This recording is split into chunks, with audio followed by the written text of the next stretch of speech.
पिछले कई दिनों से महाराष्ट्र में विपक्ष वोट चोरी के बारे में बहुत सारी बातें लोगों के सामने ला रहा है। ये सिर्फ बातें नहीं, हवा में बातें नहीं, सत्य जो है वो हम लोगों के सामने ला रहे हैं।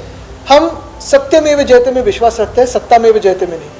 लेकिन भाजपा की तरफ से अगर आप देखें तो सारे जो हम सवाल, सारे जो प्रश्न हम चुनाव आयोग को पूछते हैं, उत्तर आता है भाजपा से।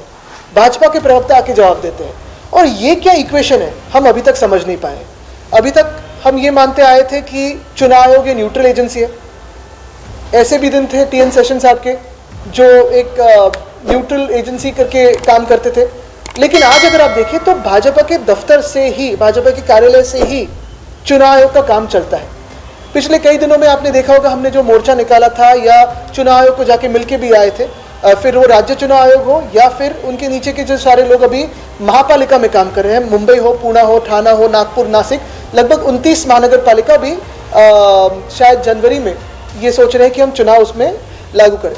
लेकिन ये सारी जो बातें हैं, डबल वोटर्स की हो, ट्रिपल वोटर्स की हो, 10 बाय 10 की खोली में 50 लोगों के हो रजिस्ट्रेशन की, या किसी दुकान पे किसी का रजिस्ट्रेशन हुआ होगा।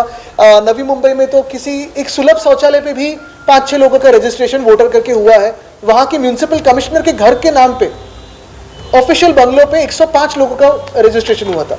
ये सारी बातों पे हमने तो ऑब्जेक्शन लिए हैं। लेकिन अगर आप ही हमें बता रहे हैं कि केंद्र का चुनाव आयोग राज्य के चुनाव आयोग को समय नहीं दे रहा है,